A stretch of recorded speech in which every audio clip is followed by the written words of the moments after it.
like this, and I really appreciate what Action Together and groups like yours have been doing all across the state for the last year. It really matters. And I think one of the lessons that we all learned from this last presidential election, there are lessons we learn every day from this, but one of the lessons that I certainly took from it, and I think Action Together is a manifestation of it, is this heightened realization that our liberties and our democracy and the strength of our communities, these fundamental American privileges, are not self-fulfilling. They need us. They need us to breathe life into them and to protect them and be vigilant about them. And we cannot take them for granted.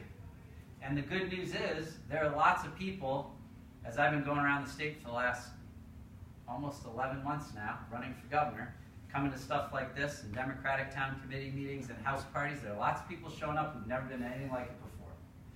Forming Action Together and indivisible groups and loosely organized, unaffiliated neighbor house parties where people are just getting together and trying to figure out what can we do to do our part to breathe life into and protect these fundamental American privileges. And that is good. And these people are energized, and I'm talking about you too, energized and fired up and wanting to do something. And we need to build on that energy and sustain it. A lot of it right now is focused on Washington for good reason, where we've got a president trying to take us backwards, and we need to be focused there. And we need to fight there. But we also need to recognize that the best we're going to do in Washington right now is hold the line. And we are moving backwards, and the question is how far. The only place we're going to move forward is here, in Massachusetts. And moving forward, making progress, that is a fundamental part of who we are too. My entire life, I've been really fortunate. I've been surrounded by people who've proven our potential for progress. The very first time I ever got politically active was the summer before my senior year in college. I went back to my home state of Ohio to work on a campaign for a guy named John Glenn. He was running for re-election to the United States Senate in 1992, and I was mostly running all over the state to county fairs, handing flyers out to people. But a couple of times, I got to drive John Glenn to events. And it still blows my mind when I think about it, that this man who sat in Friendship 7 and orbited the Earth was sitting next to me in my Ford Tempo. This is an American hero who literally reached for the stars and got there. I got to serve as a cabinet secretary for Governor Deval Patrick, and you all know his life story. It proves the American dream exists, and he never lost sight of all those continuing to reach for it. And there are many others in my life who've proven this point about our potential for progress. People like my wife and my daughters and friends and colleagues, but no one more than my parents. My mom is from Cleveland, and during college, she went away on a foreign exchange program to Spain. 9 months later, she came back married to my 19-year-old Spanish father and pregnant with me. And I love telling that story to parents who have kids going on foreign exchange. It really freaks them out. But it all worked out okay. My mom had to drop out of college to take care of me. My dad didn't speak English, and he'd never been to college. But he worked his way from laying bricks in a city sewer system to becoming a successful small businessman and a proud American citizen. My mom went back to college when I was in high school and became a public school teacher and a member of the teachers union. And they put all 3 sons through college. And this year, against all odds, they celebrated their 47th wedding anniversary, which is incredible if you think about it, right? So through that example that I grew up with, and just through the way they parented us, they always encouraged us to set high expectations for ourselves. And they instilled in us a belief that with hard work and a little help, reaching those expectations was actually possible. Now those values aren't unique to me and my family. Those are our values, American values. And no one has reached higher, worked harder, and accomplished more together than the incredible people of Massachusetts. No offense, Bobby from Rhode Island. But, I mean, think about it. We started the Revolutionary War. We were the first to establish a public school and a public park.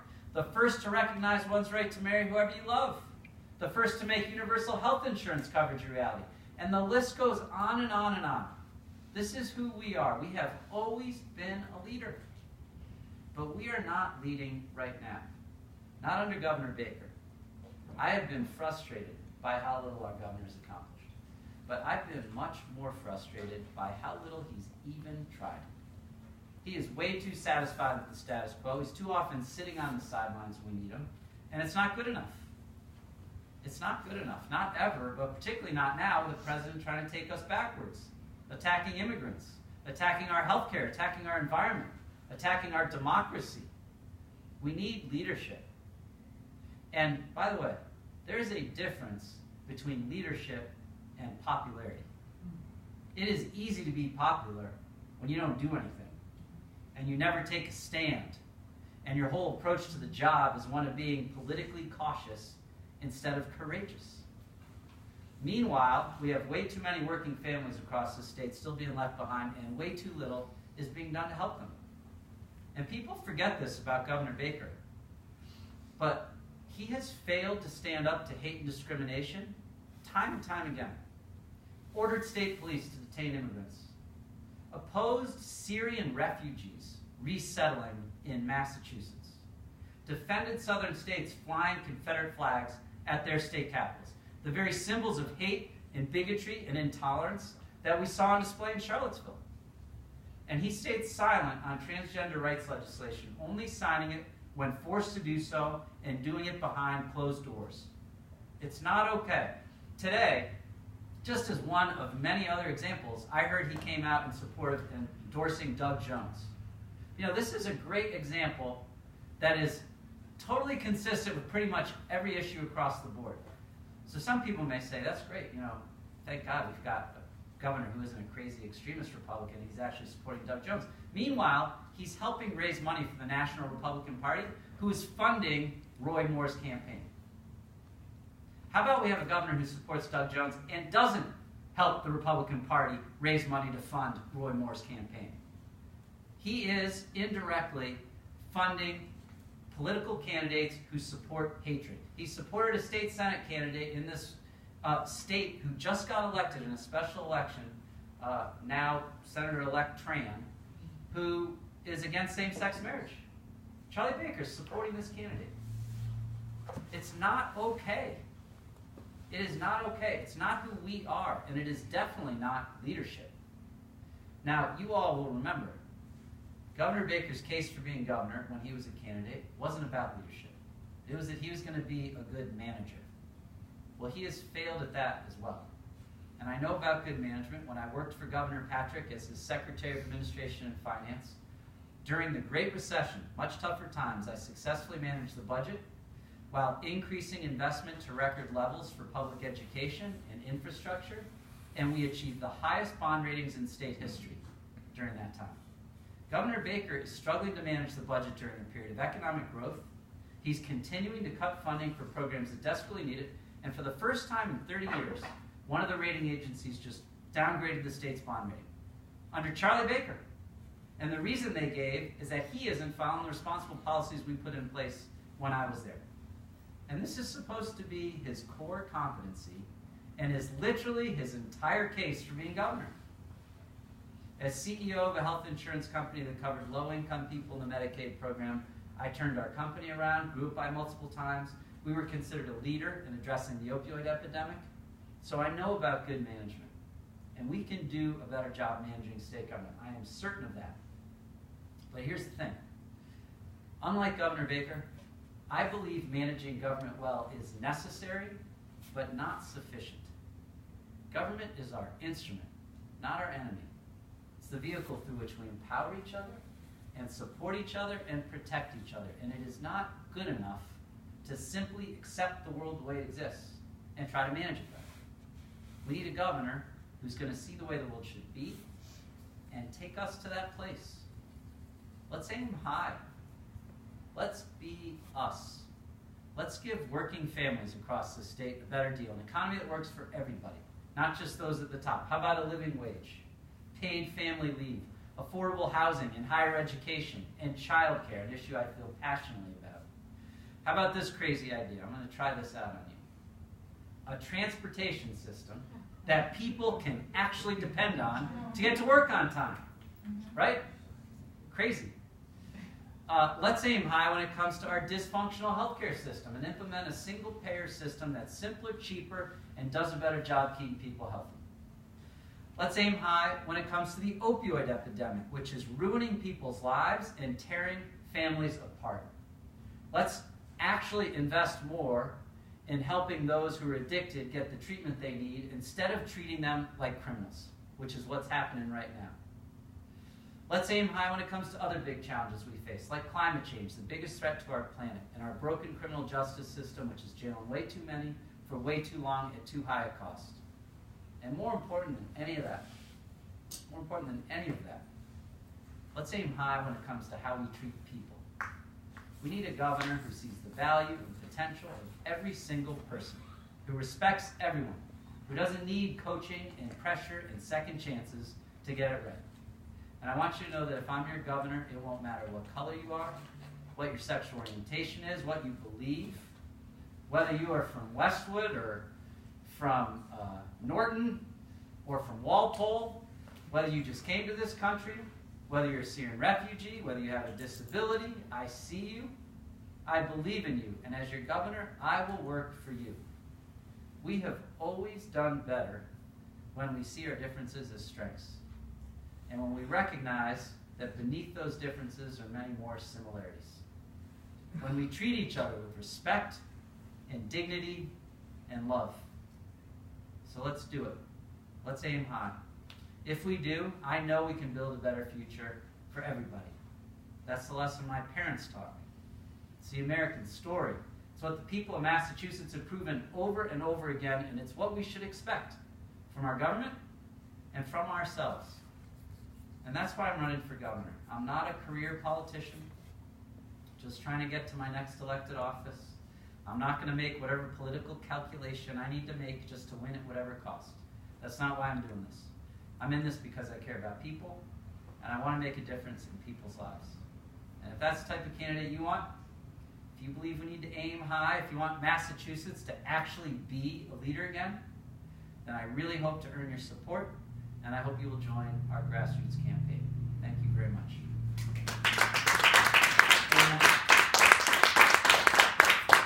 If you are interested in joining our grassroots campaign, we have helpfully brought a few things.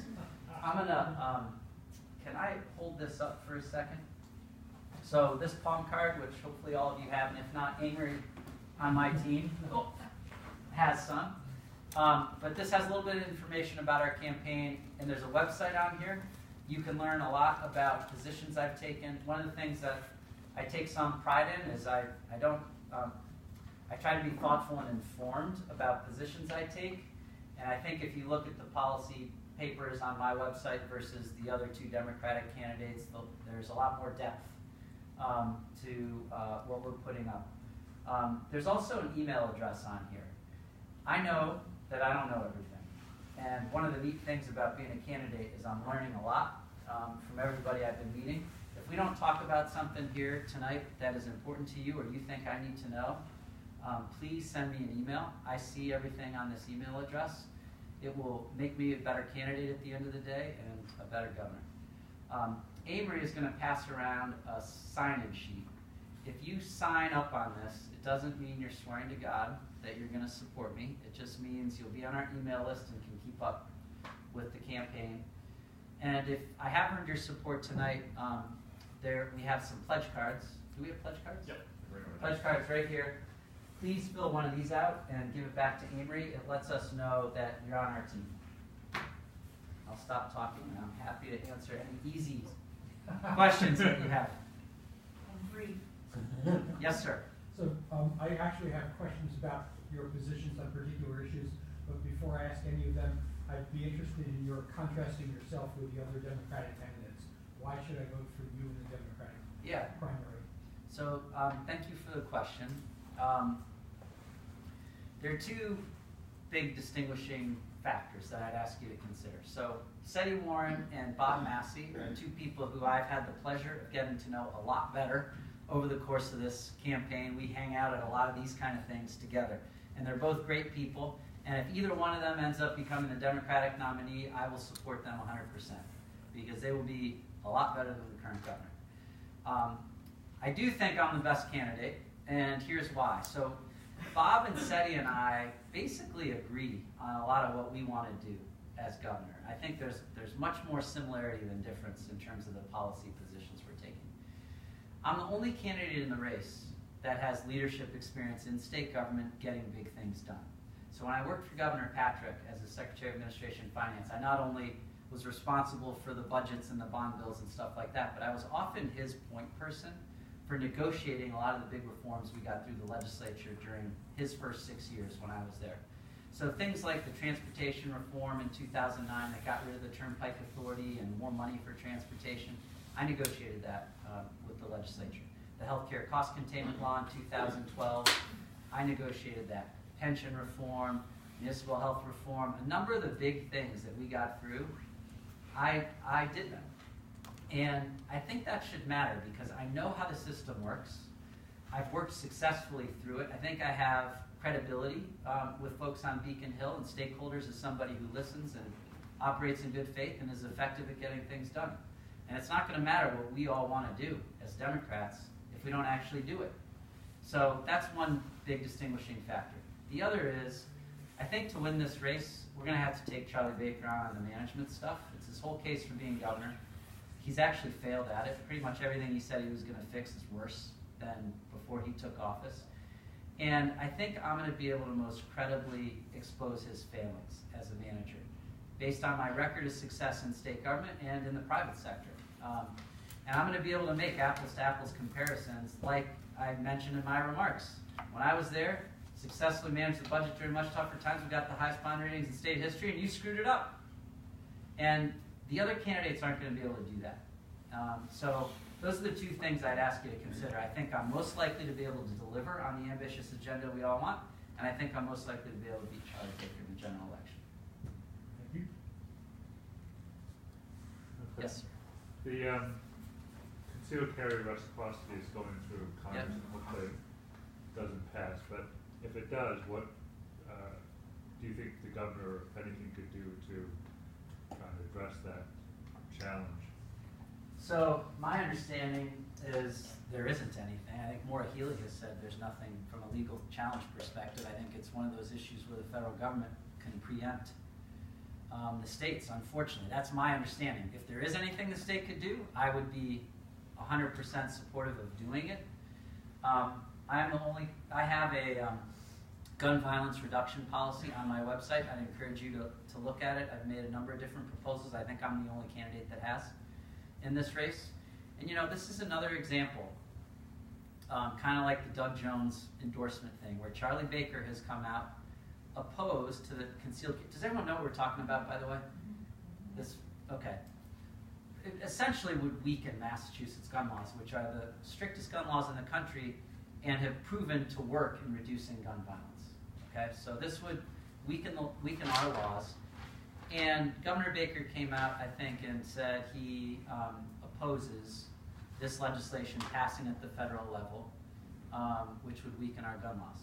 At the same time, it has been reported that the owner of a gun silencer manufacturing company had a sit-down with our governor who committed to him that if they got legislation passed, which is pending in Massachusetts right now, to lift the ban on silencers, which exists under Massachusetts law, and would certainly benefit this company, the head of this company who's meeting with Charlie Baker, and whose company would benefit from silencers being sold in Massachusetts.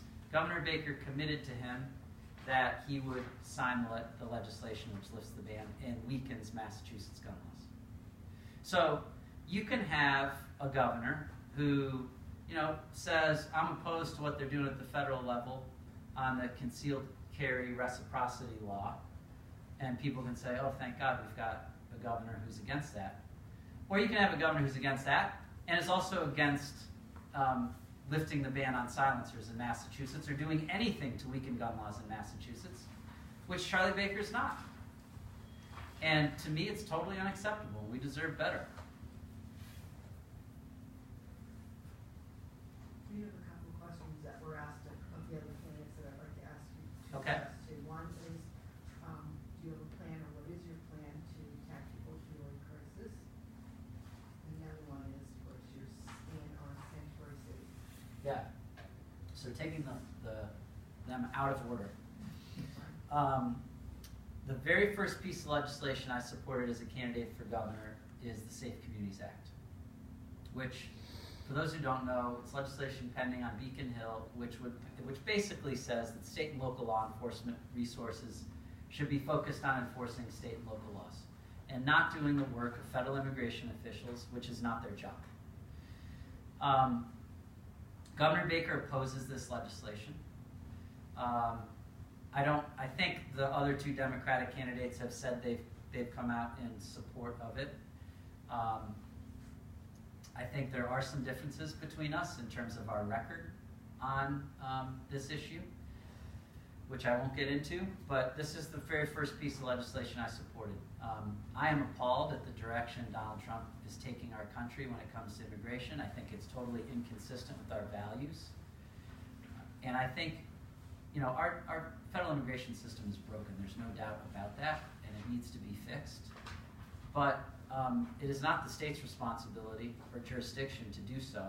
And in the meantime, we have hundreds of thousands of undocumented immigrants living right here in Massachusetts who are part of our community and who are working side by side with us, and whose kids are going to school with our kids, and who are contributing in many ways to our community. And as governor, one thing that I would be very clear about is that their governor is here for everybody, and that everybody's included, and their government, which is the only institution that represents every single one of us, is here for every single one of us.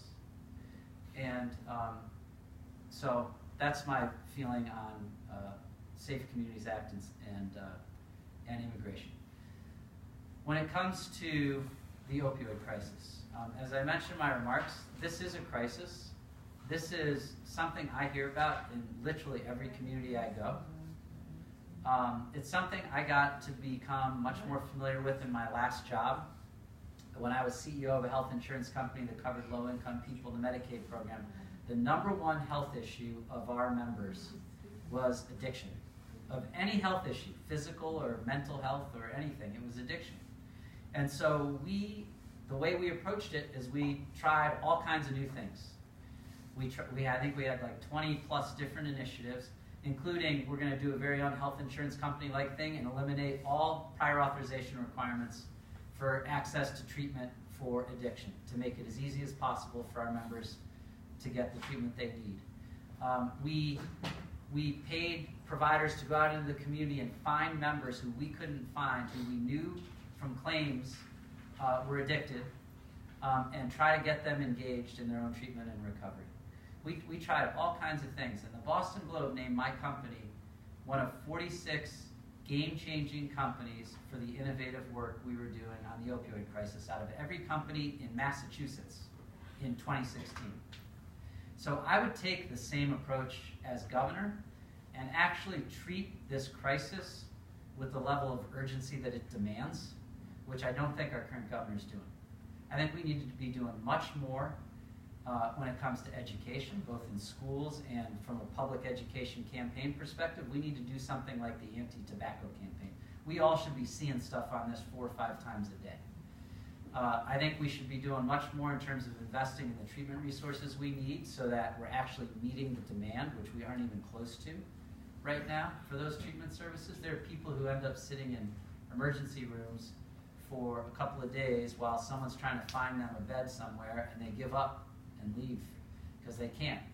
And I have a friend whose son is addicted and was in a place where he was ready to get the treatment he needed, waited 15 days to get into the treatment facility that he needed. And that's when someone in that state is wanting treatment, you want to get them there immediately, right? So I don't think our current governor has taken this on with the level of urgency or commitment that we need, and I would. My shy wife had a question that she was asking me to ask. Yes, I don't ma'am. know how to phrase it. I don't know if you can do anything about it, but I'm concerned about every person's vote counting, and like, is there a way to change it so we could have, instead of state winner take all? I don't know how to phrase it. Do you mean You're talking about multi-voting? the national level, the president? On a state level, Oh. eventually the national level, I think each person's vote should count, and, even in just Massachusetts, it's winner take all, and, I think, Well, but for a single winner race, you know, one person's gonna win. yeah, So I don't understand what you're looking for. I will There's a say, name for that, though, Nancy. You know, to rank voting. Yeah, right, Ranked choice right, voting. voting. So that, there are people who said, so, But if it's on the national level, right, and there's the whole I don't know debate how to- about, I'm not good at explaining what I mean. there's the whole debate about the electoral college and the popular Yeah, I know, vote. but I'd certainly like to get rid of that. Yeah, but I guess one thing I would say about voting is I think this is an example of an issue that fits within a broader category that I would characterize as giving regular people as much influence over elections and policy as possible. And right now there are a number of things that are constraining, preventing that from happening to the fullest extent. One is we need to make it a lot easier to vote, period. So same-day voter registration, whatever we can do to make it as easy as possible to vote, that also preserves the integrity of the voting system, I'm going to be supportive of. Because that's a fundamental right. It also will ensure that whoever's elected best represents the population as a whole, if we're making it as easy as possible for people to get out and vote. But other issues I would put within that bailiwick, campaign finance. Our system is so broken and disgusting, and those who are wealthy and special interests have disproportional influence versus regular people when it comes to who gets elected, because they are able to donate a lot more to candidates who give them special access to them as elected officials. And Governor Baker is a great example of this. I mean, he's the only candidate in the country who's figured out some special way, this loophole. You know, we've got pretty good laws in Massachusetts where no corporation can donate to my campaign, no person can donate more than $1,000 to my campaign. So, you know, there aren't real opportunities for someone to have special influence over me because the campaign finance laws are pretty good here. Charlie Baker's figured out a way to somehow solicit $43,000 checks from individuals, funnel it up to the National Republican Party, it gets funneled back down to the state party for his benefit. It is a blatant end run around our campaign finance limits, which is giving wealthier donors special influence and access over him, which we've seen in a number of instances actually happening and playing out. He was part of this charter school ballot campaign. You all remember question 2 last year. It was his #1 education agenda, get more charter schools. It failed, thankfully, in my view, 2-1. But he raised $25 million, an unprecedented amount for this charter ballot campaign, through an illegal fundraising scheme where they were using this New York shell organization, getting donations up to $2 million per person in some instances, up to this New York organization that would funnel it back down to the Massachusetts official charter ballot campaign committee, and doing it so that they didn't have to disclose who the donor was, who was having all this, you know, presumed influence over our governor. And they just got fined the biggest campaign finance fine in state history because of this. So Charlie Baker has not been totally clear about what his role was in that. I think he's got a lot of questions to answer, and it is the prime example of wealthier special interests having the opportunity to have special influence over our governor. I have put out a whole campaign finance reform proposal on my website, a number of different things, including shutting down what I'm calling the Baker loophole, where he's funneling this money up to the national party and back down to the state party. And we need to stop that. I think I was the first candidate, at least in the state, and maybe even in the country, to sign a pledge of an organization called American Promise, who is fighting to try to get a constitutional amendment to get rid of Citizens United. Yes? So this is a follow-up on exactly that issue. How do you feel about an amendment to the U.S. Constitution that would say that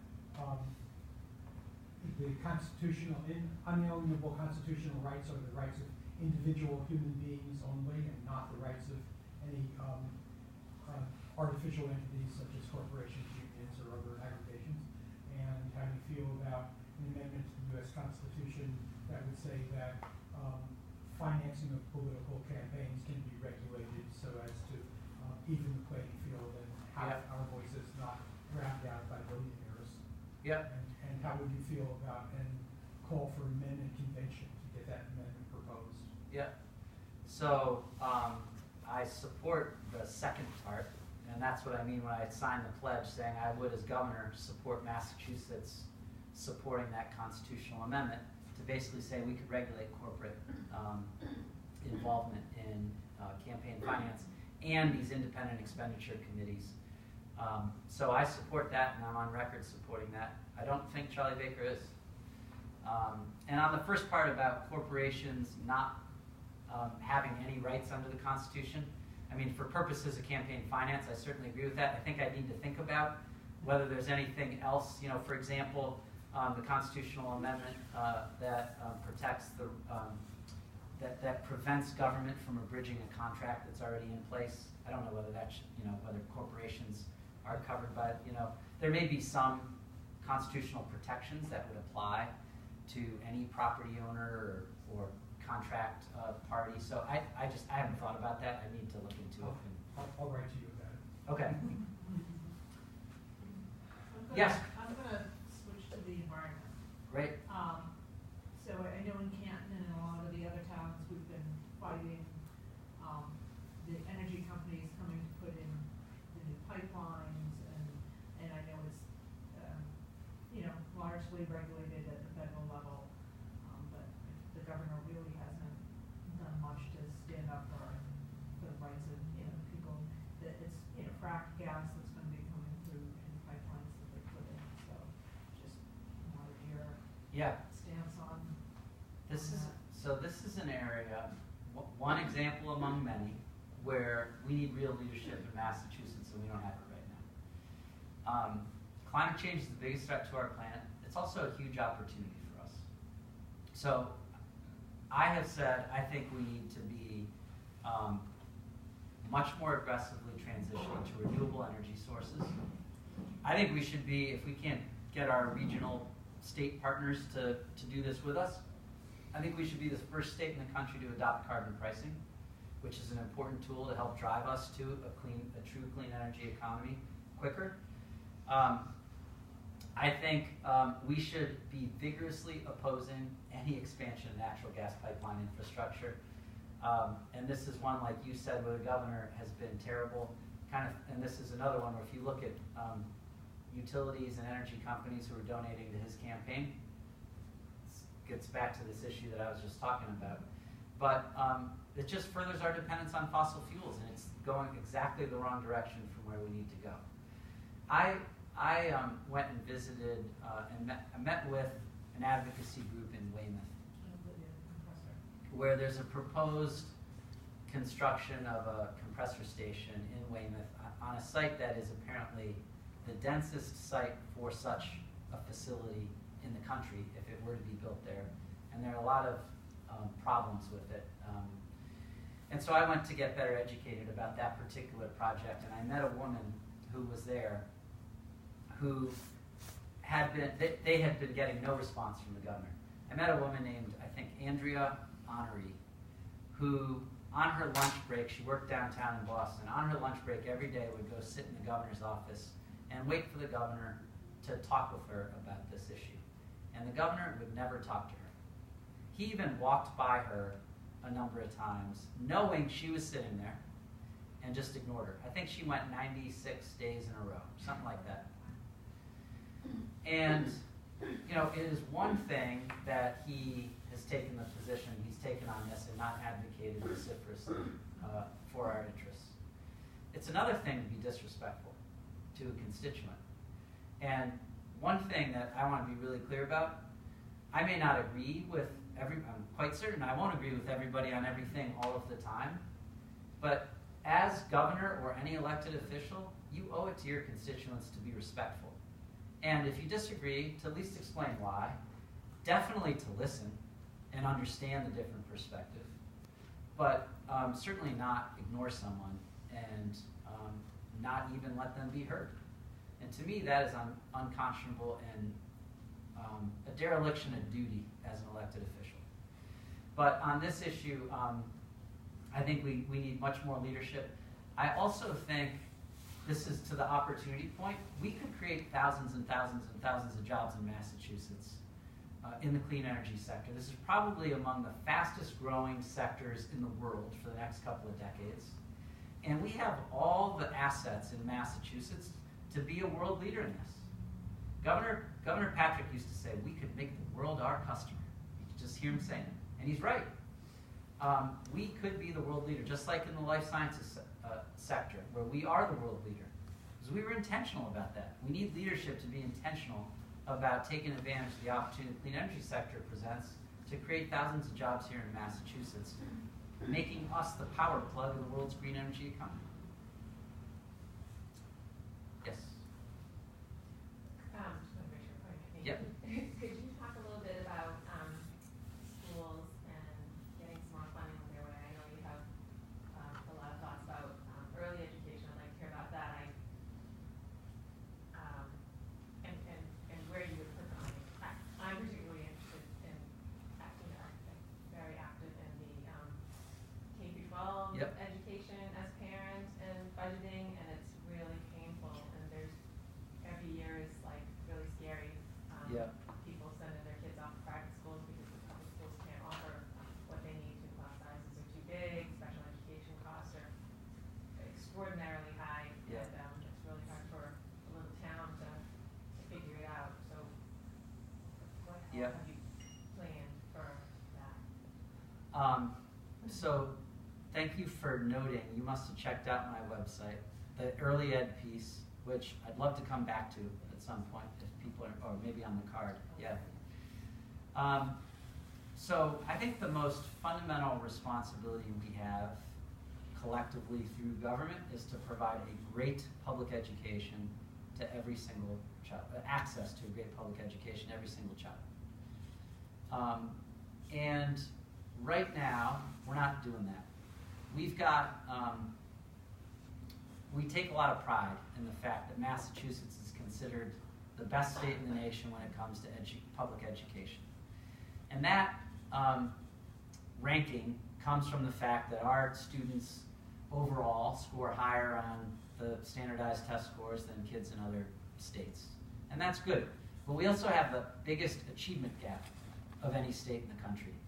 So kids in lower income districts are not scoring as high. And that includes not just urban districts, but smaller, more rural school districts in particular.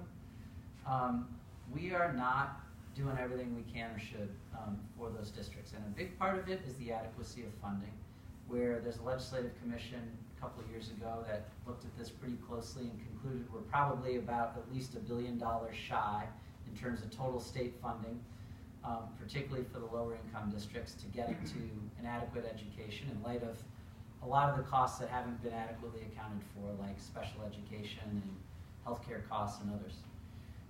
So part of it is funding, and it's state government's responsibility to help equalize that, to make sure every district is adequately funded, because there are some districts, like the Wellesleys and Brooklyns and others, that can raise a lot locally, who don't need as much state support, and there are others like Lawrence that is almost entirely dependent on state support for their school system. And that's a responsibility we have. In fact, it's a constitutional obligation that we adequately, that the state makes sure every school district has adequate funding. So part of it is adequate funding. I also, I'm worried. I have a daughter who's a senior in high school, and she's stressed out and has been stressed out throughout her entire high school experience. The academic demands are intense, and I don't know how unique this is to her school, but I do hear about this when I go around to other communities. And you know, she's up doing homework until 1 o'clock in the morning after school and all the other stuff she has going on. And so I'm worried about the demands we're placing on kids and whether we're focused enough on the right stuff in terms of what we're asking them to do and in terms of how we're evaluating them and how we're evaluating schools. Are we really educating? And I don't know the answer to these questions, but these are questions I want to get answers to, and as governor I would. Do we still have a school system that is in yesterday's world in terms of what we're focusing on and what we're teaching kids? Or are we doing a good job preparing kids, not only basic literacy and numeracy schools, but also you know, how to work with other people to solve problems that we can't even anticipate today. How to communicate effectively. How to be good civic participants. You know, skills that they're going to need to be successful in life and in their careers. Are we doing a good job at that? I believe testing is important. I don't believe over-testing. I think we can over-test. I think it's important that we have ways to measure whether or not our kids are absorbing what we want them to absorb and whether our schools are doing an effective job. But I question whether or not we're teaching the right stuff. I also question whether or not we are fairly measuring whether our schools are doing a good job, because it's often the measure, my understanding, is pretty limited to the test scores and a few other factors that are measured within the walls of the school. And way too often, there's a very strong correlation between the income levels in a district and how the district does on the tests and the kids do on the tests. There are a lot of factors outside of the walls of the school that are impacting a child's ability to learn. Whether they're hungry, whether they're homeless, whether they're living in an environment where there's violence. There are a lot of factors that I'm not sure we adequately account for, both in terms of making sure we're doing everything we can to support the child and stabilize their lives and their families' lives, and whether we're being fair to the teachers and the school districts and how we're measuring their performance. So that's a lot, but a few thoughts on kind of what I worry about and how I would think about approaching this. But my solution isn't going to be to try to create a few more charter schools for a few more kids. To me, that's a cop-out, even if you believe charter schools are great. I want to see us put all of our focus into making all of our public schools as great as they can be at preparing our kids, no matter where they live, to be successful in life on whatever path they want to go down. Yep. You mentioned single-payer health care, and I have two questions related to that. One is, do you think that could be instituted at a state level? Yep. And how would you pay for it, especially in light of the national effort to throw people off health care or reduce the cost there? Yeah. So ideally this would be done at the national level, but it's obviously not. So I think we can do it here, and I think we should. So I was very involved in healthcare when I was in government. I was the chair of the board of the Health Connector for 3.5 years when we were implementing Massachusetts health reform successfully. And I helped negotiate this healthcare cost containment law that passed in 2012 and was involved in a number of other things from a public policy perspective. And I spent 4 years in the healthcare sector as CEO of this health insurance company. So I know the healthcare sector, and every additional second I spent in it, the more discouraged I got with it. It is so dysfunctional. It is way too complicated for people to navigate. We all experience that in one way or another. It is way too expensive. It is not sustainable financially. It is crushing state governments, crushing families and businesses. And the quality, honestly, is not as good as it should be. We're great if you've got a really sick kid that needs to go to Children's Hospital. We're the best in the world. But just for regular stuff, we're just okay. Our infant mortality rate, not as good as many other countries. So we can and we need to do better. We need a system that works better for people. And I think there are a number of different approaches we need to take to it. I think the most effective approach at driving a lot of unnecessary cost out of our system is moving to a single-payer system. Our system right now is based on the premise that it's a functioning market, and it has none of the attributes of a functioning market. You've got all these different health plans, like mine. I was very proud of what we did within the context of the world we worked in, and particularly helping coordinate care for members and some of the stuff on the opioid epidemic where we had some initiatives. But most of what we did was facilitate a bunch of useless, valueless transactions. Whole team of people going and contracting with every single doctor and hospital, different rates, different quality incentives. We'd have a whole team of people that would input all those contracts into our system to make sure we paid correctly. We inevitably screwed some of that up, so we had a whole team of people that worked on all the screw-ups. And every single health plan has all those same teams and doing marketing and other administrative stuff which adds no value. And every provider has to have teams of people to deal with all those different health plans. And it's actually counterproductive because every health plan is requiring all these doctors and hospitals to do different things. It's crazy. And I think we need to cut through it.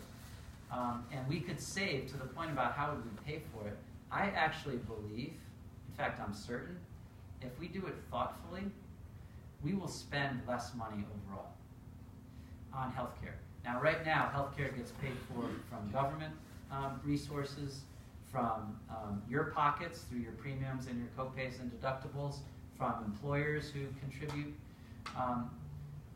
What the different sources are and how that mix works is something we would need to figure out and be thoughtful about. But the overall amount that we spend on healthcare should go down. And I'm 100% convinced it will in a meaningful way, or enable us to redirect some of those resources into some of the areas we desperately need to invest more, like mental health and addiction. So one thing I would ask you to consider, this is not a 5-minute thing. This is 20% of our economy. Single payer is a means, it's not an end. You could do single payer in a way that screws things up. I do think it's the best means to getting to a simpler, cheaper, better system that actually works better for people.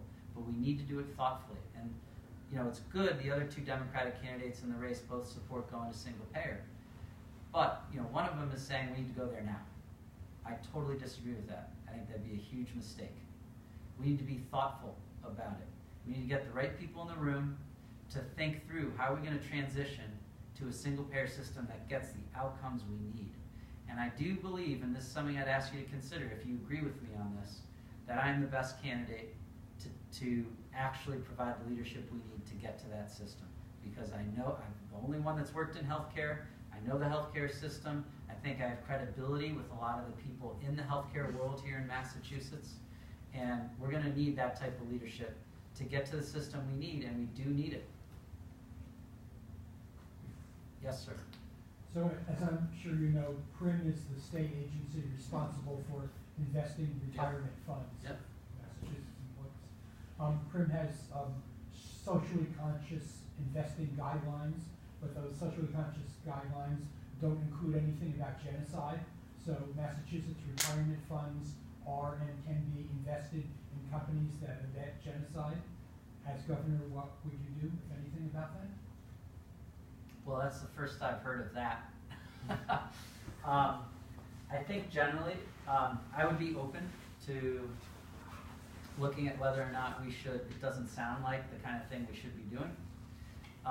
And generally, you know, there is this balance between making sure the investment fund, which has a fiduciary responsibility to its members to generate the returns that it needs, and government being a leader and an example in socially responsible action. And so I do agree that through our investing and even through our contracting with vendors and others, that we should be driving socially responsible policy. What all the different investment restrictions are that I would agree with, I don't know off the top of my head, and right now I would need to look at them and assess them. I do believe that it makes sense for us to have some, so that the investments we're making, and I do believe we can do it in a way that still generates the returns that the system expects, that we aren't contributing to bad social outcomes. So, big picture, I am open to it. I would want to look at particular restrictions. The one you're talking about certainly sounds worthwhile, but generally speaking, that's my answer on that. And in terms of, there are other areas in terms of who state government does business with, state government itself as an employer, where we need to be thinking about these issues and where state government can be a leader. I have on my website, and I have a bunch of policies on my website. I encourage you to go take a look if you haven't. But I put out a women's economic opportunity agenda. Again, the only candidate that has done so. A number of different policies to try to improve our support for women's success and advancement in the workplace. And some examples there that are similar concept, I have said that I think we need to be increasing the amount of business state government is doing with women-owned businesses. But also, we should have some requirements on businesses, large businesses that are doing business with state government, that they, at least 30% of their board be populated with women and minorities.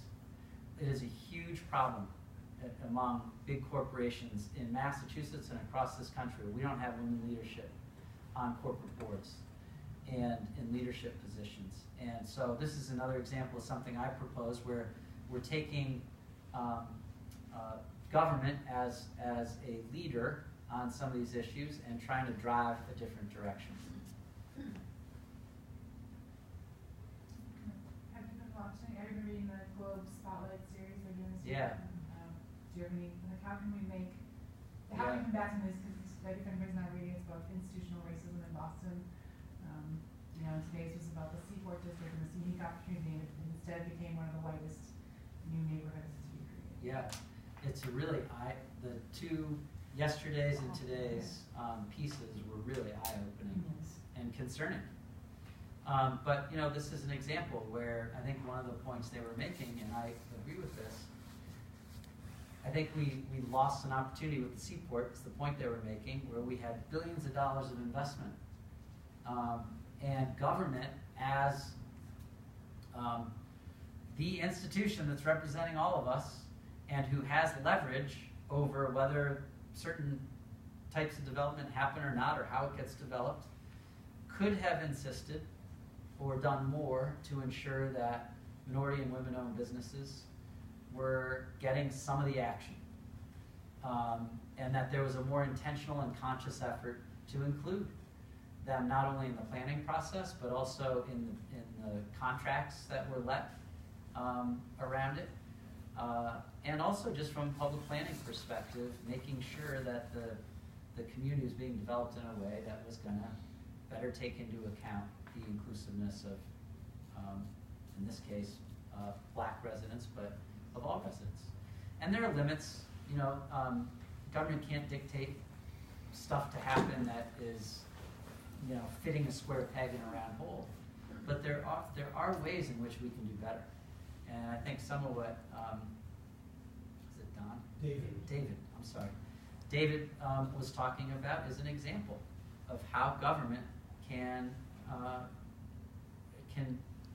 help push us forward on some of these social issues that aren't going to happen just by virtue of the free market on its own. Yes? I'd just like to piggyback on what Jennifer asked about. I grew up outside of Detroit. I was sent away during the race riots for my own safety. I thought when I moved to Boston in 1981 that I was going to be moving to a really progressive area. It's 30 years later. Boston is the most racist city I have ever been in. And I have to say that I was disappointed that we had an African-American governor. And I have to say I didn't advocate strongly for it, so I'm guilty. I'm part of the problem. But what would you do differently from what Deval Patrick and Governor Charlie Baker have done to address the inequities in the African-American community? Yeah. So, let me start with Governor. I'm not aware of anything that Governor Baker is doing. I think he put together an African-American commission. Governor Baker actually created the Office of Access and Opportunity, which I oversaw. Governor Patrick. Governor Patrick. What did I say? Governor Patrick.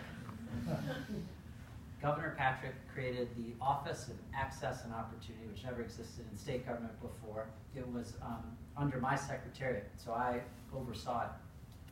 And its goal was to work on how we do a better job providing opportunities to minority communities, and both within state government and in the private sector.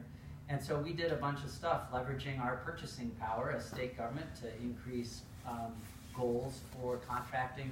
We invested in training programs for minority businesses to help make sure they understood how to do business with state government, to connect them to other private companies with whom they might contract.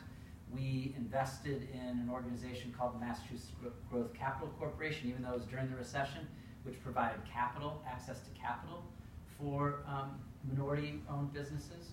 So there were a number of things we did within kind of the purchasing power and support mechanisms of state government. But I think more broadly, a lot of the agenda that I have, which is about, and the big reason I'm running, which is about trying to help address those issues that are holding people back on a day-to-day basis, disproportionately would help minority communities who are disproportionately being held back by the fact they aren't getting access to an adequate education, that they can't afford college, that they can't get access to good quality, affordable health care, that they can't get access to affordable housing. You know, all these issues that really, or access to good transportation that increases their options for where they might be able to work to support their families, or childcare. All these fundamental issues, which aren't rocket science, are the building blocks of family stability and sustainability and prosperity. And I believe they will help many people across our state, but disproportionately those that have been disproportionately impacted by the lack of those resources and that support.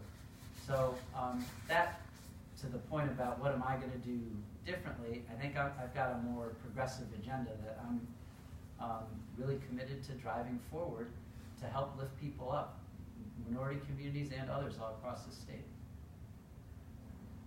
I think on that note, we've kind of gone through the hour that we set aside, unless anyone else has a burning question that didn't get answered. Don't worry, David will send you an email. We'll send you several emails. One more, Okay. yeah. So I'm going to assume that you are in favor of transparency and in favor of government and in favor of citizen engagement in government.